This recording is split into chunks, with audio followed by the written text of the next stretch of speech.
In this video, we're going to look at the basics of workflow stages and workflow action buttons.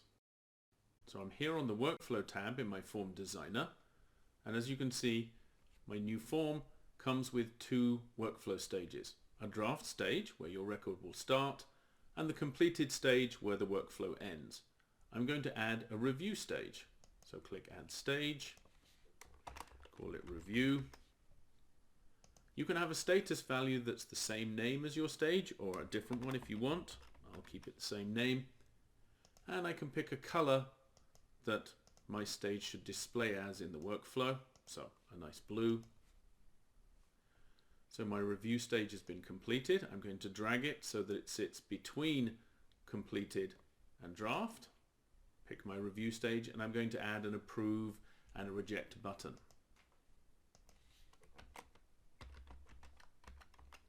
So there's my approve button, and then I'm going to add a reject button.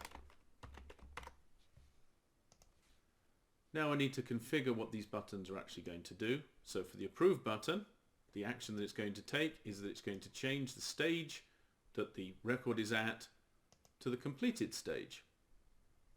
There are other settings we can do. We'll look at those in other videos. For my reject stage, I'm going to again change the stage, but I will take it back to the draft. So we'll just send it back to the beginning. The only other thing I need to do is I need to change the submit button on my draft stage, because that was automatically created to point to completed, the only other stage that existed. Let's make that point at review. So now I have three workflow stages, and I have the relevant workflow action buttons. That completes our look at workflow stages and action buttons.